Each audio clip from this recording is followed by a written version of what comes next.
now. Our Prime Minister was very busy indeed today up in the northwest of England, giving quite a lengthy, I would say, press conference. I found it quite fascinating, though, because the main topic of conversation seemed to be Nigel Farage and Reform UK. Let's have a listen to some of it. Now in government, we're once again fighting the same fantasy, this time from Farage. The same bet in the same casino, that you can spend tens of billions of pounds on tax cuts without a proper way of paying for it. Using your family finances, your mortgages, your bills as the gambling chip on his mad experiment. And I can see that in keeping with my point, apparently he's in Las Vegas today at a casino. And it's not a surprise, because he said that the Liz Truss budget, in his view, was the best since 1986.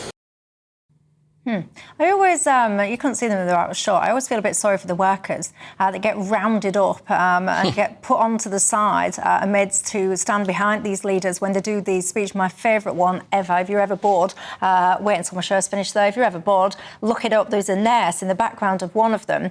Did you see it? Picking her nose relentlessly. And at one point, I kid you not, she was wiping it on her uniform. It was gross. Honestly, look at it and see what you think. But anyway, look, Zia Youssef, the chairman of Reform UK, he has been responding to some of the things that Keir Starmer said. Take a listen.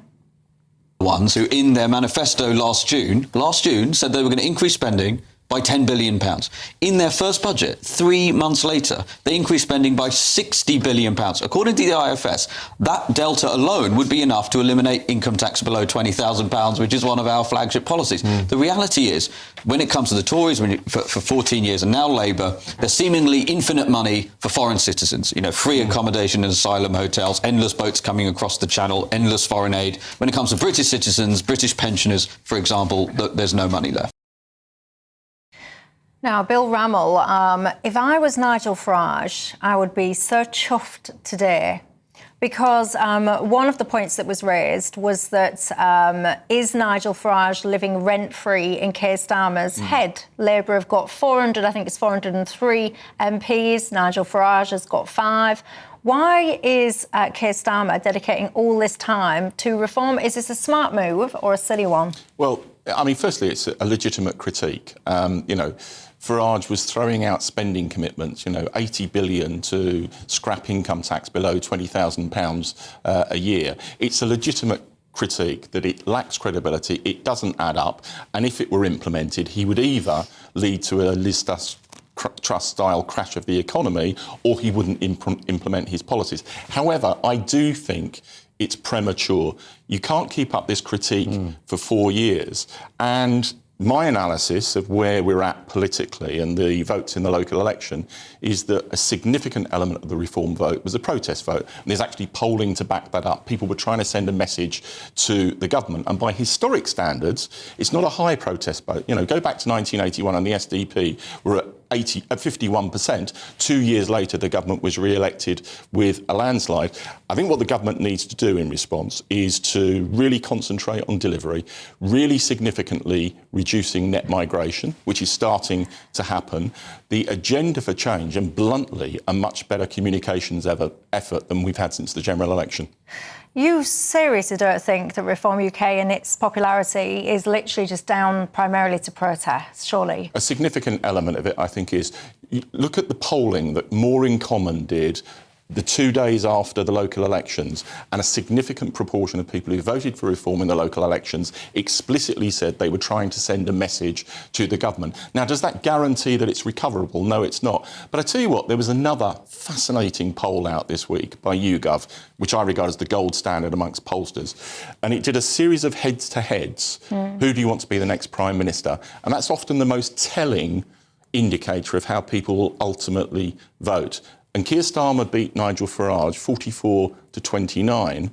Not only that, every opposition party leader beat Farage as well, even Kemi Badenoch. Even Ed Davey. But that was an anomaly, though, wasn't it? Because when you look at all the other polls, almost every poll now is putting reform ahead, often pretty much of everyone. Well, it's putting them on about 30%, which by historic standards is not a general election winning position. Does that mean I'm complacent? No. The government needs to get on with much better delivery and much better communication. But, what's being talked up at the moment, that Farage is on the brink of Downing Street, I think is light years from the truth.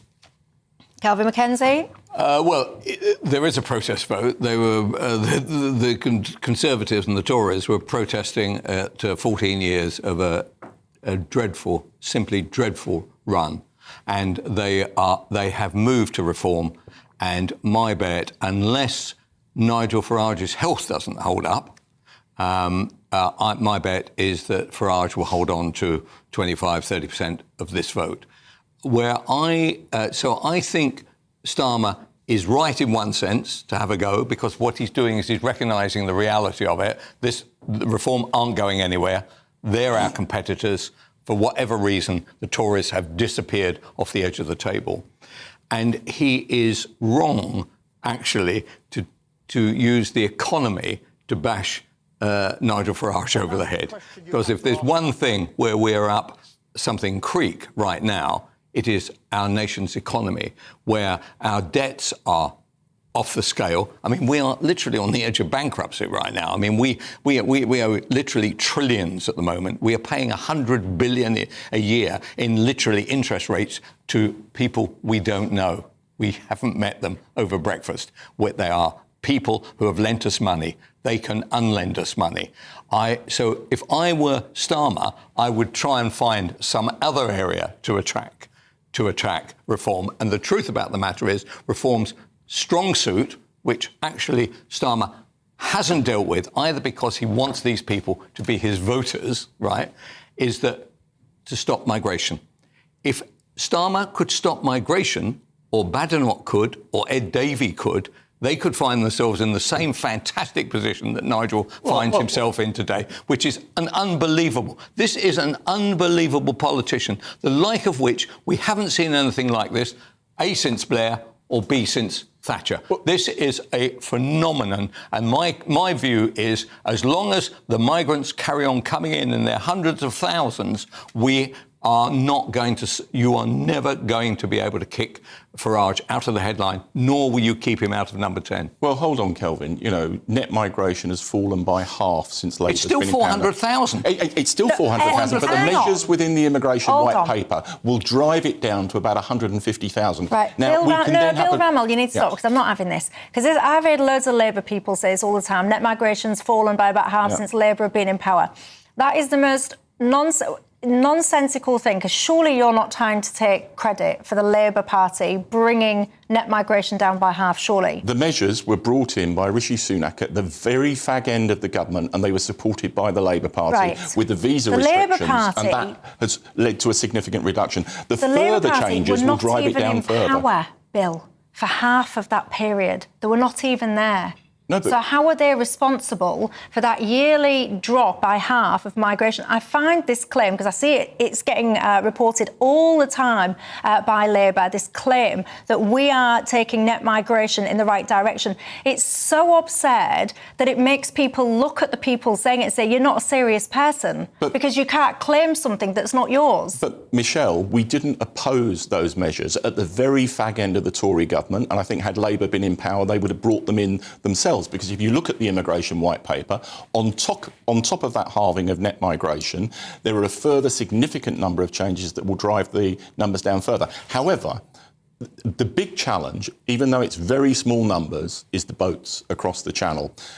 It's only 3% of net migration. It is 50,000 this year. Yeah, but it's very, very visible. And, you live in Harlow. If you had 50,000 people walking up Harlow High Street, I think the people would be angry. Absolutely. Look, and I'm not dismissing it, Kelvin, but I'm saying even though it's a relatively small number, and it is within the net migration figures, visibly it's very powerful. And I think the government has and will make further progress on reducing net migration, but it's got to reduce the boat crossings. But they're not reducing it, though, are they? It's up. Well, it's gotten worse. So since Labour got elected, those small boat crossings have gotten worse. Right, and a number of the measures that have been put in place, like the legal changes to actually give the legal capacity to prosecute someone for empowering a boat crossing, have literally, within the last couple of months, been brought in. I think the real test will come over the next year, 2 years, as the measures that have been put in place, do they actually reduce the numbers? What do you think to it all at home? Crucially, though, I want to ask you, Nigel Farage has just put a tweet out about half an hour ago saying, Keir Starmer, why are you so obsessed with me? He's got this little montage where he's got all these clips, basically, of Keir Starmer, the Labour Party, referencing Nigel Farage. When you look at the Labour Party's Twitter feed, it is just relentless. It is tweet after tweet after tweet after tweet after tweet of Nigel Farage and Reform UK. What do you think to that? Is this sensible politicking or is it a little bit odd? Let's continue the conversation after the break. I'm asking you all, do you think it was a sensible manoeuvre by Keir Starmer today to dedicate pretty much the whole of a press conference to Reform UK and Nigel Farage? I want to show you a montage of the press questions that were fired to Keir Starmer towards the end of that press conference. Take a listen. I think one of the problems is that Nigel Farage can approximate talking like a human being, where you just resort to talking points and dodging questions. The speed of the decline in your popularity is historically unprecedented. Isn't this speech today an admission that you have failed and Nigel Farage understands voters better than you? Nigel Farage has 5 MPs, you've got 403. Are you panicking because Reform is so far ahead in the polls, it seems? Is he living rent-free in your brain? You went to a state school, your dad worked in a factory, your mum worked in the NHS, so why has a public school-educated former city trader got more in common with the Red Wall than you have? Reform UK say you're running scared of them, that you're sounding increasingly like them with some of the policies and announcements you've made recently. This is a speech that was very defensive, wasn't it? Are you not worried people will ask why you're holding a press conference about Nigel Farage 4 years out from a general election instead of focusing on your plans for the country? You went into the election promising to freeze national insurance and keep the 2-child benefit cap. You've since raised national insurance on businesses and now you're considering axing the cap. Isn't attacking Nigel Farage's economic credibility a bit rich? If I was Keir Starmer, I would have had a right sweat on during that. And I played that montage because that was a cross-section of Jen, as that first question, for example, was from The Guardian, just to give you some context on that. I just feel that it backfired today, Kelvin. And that last question there about why is Nigel Farage, a privately educated man from the city, whatever... A point that Labour make, by the way. Yeah, why is he connecting better with working class people than Keir Starmer? It's migration. It's migration. Do you think it's that simple? When he came on the scene and said, "Trust me, I'll smash the gangs," and here we have our numbers will be 40% up year on year in the Channel. That is a massive. That is where ordinary people can say, "Do you know what? The guy has no idea. He can't run anything." And then they say, "We're not going to tax you. Oh, by the way, yes, we are going to tax you." He turns out to be, whether he's a, let's take Bill's charitable view, whether he's a liar or he's voted misrepresenter of the year, something is going wrong in the way that he is running the country. And I can see no hope whatsoever. I'm pleased to say that from this side of the debate, right? I can see no hope whatsoever for Starmer. I can see a little bit of hope for Ed Davey, and I can see a phenomenal amount of hope for Farage, who has turned out to be, as I keep on saying, an unbelievable politician. I think, as the government begins to deliver on tackling the boats, reducing net migration, delivering on the agenda for change, living standards, cutting NHS waiting lists, I think the situation can be different. And how can you cut NHS waiting lists, Bill? Let's be honest. Well, we're going to have the doctors out on strike in about a month's time, in which they're going to kill your mother for a pay rise, and they learned that from the rail drivers who were given 10% by your government. Well, NHS waiting lists have fallen 7 months in a row. Yeah, good. In part because this government is investing massively and significantly By the way, in the they have NHS. actually risen for the first time now in 7 months. For 7 months in a row, they reduced. But but they've started. That's seems to be changing slightly at the moment, doesn't it? I've not seen the figures that see that reversing, but it's been a significant trend in the right direction, but it needs to go further. But the other bit about this, and I said, I questioned the timing of this and doing it now. The other thing in what I would describe as attack politics, you need to be comfortable at doing it. And I'm not sure Keir is comfortable at doing that kind of attack dog approach. And I'm taken back. Where's it coming from then? Because when I have a spare moment, I don't have much of a life, I must confess. But when I get a spare moment, I like to sit down, maybe with a nice glass of wine, and I read the tweets from Labour and from Keir. And when you look at the recent tweets from Keir and Labour, and then you go back a period of time, the tone, the conversational tone, the style, it is so different. And you think to yourself, either Keir Starmer, you've had a monumental personality transplant, which evidently you haven't, or there's someone doing your Twitter, which probably there is. But the whole style and tone is completely different to the point where it feels totally inauthentic. Well, I think the government has had a communications problem from day one. You've always said that. I've always said that. If I compare and contrast with the government that I served in after 1997, every day, every week, we were describing what the government was doing, how it was doing it, and why it was doing it. And that consistency of narrative has not been there. And I think that needs to get better and change. But my point about being an attack dog, I'm taking back to the 1992 general election, which was the first one I fought, where you, as editor of the Sun, Kelvin, monstered us on polling day. Yeah, I did very well. You did? I did very well. And the Tories were very, very successful at attack dog, but John Major didn't do it. Chris Patten, as party chairman, did it because he was more theatrical and more comfortable making those kind of attacks. I don't think Keir is effective at doing that. Who would you have then if it wasn't the Prime Minister? Because we are into presidential politics now, aren't we? Yeah. Whoever's the Prime Minister of whatever country or the President of whatever country, they are everything. And my issue about him is that expression you use, inauthentic, struck a chord, I must be honest. He is a lawyer, right? He doesn't believe anything. Actually, you pay me, I'll represent your views. And that is how I feel that people look upon him. There's no passion, there is no belief, and actually, in the end, I think he'll be slung out with the same majority he was slung in on.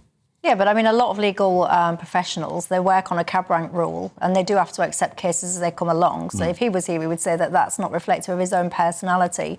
Nigel... Tony Blair was a lawyer and he was the most effective political communicator in my political lifetime. I can hear you. I can hear the words Iraq being shouted as soon as he mentions Tony Blair. Don't worry, I can hear you. Let's just quickly listen before I end this segment then. Nigel Farage, I said to you that he's put this tweet out asking Keir Starmer why he's so obsessed with him. Let's play it for you. Has it got any sound or not? Oh, there's no sound. Well, then you'll have to take my word for it then. It's basically him just counting up. I think the tally is 16 separate times why Keir Starmer is referencing Nigel Farage. Isn't it fascinating that he's not mentioning, that he never mentions Kemi Badenoch? That nobody mentions Kemi Badenoch. And that's the paradigm shift that we've had in British politics. The Tory party have lost their purpose. And, apart from anything else, today's press conference does kind of say that reform is our opposition in the run-up to the general election. It's very, very interesting times, isn't it?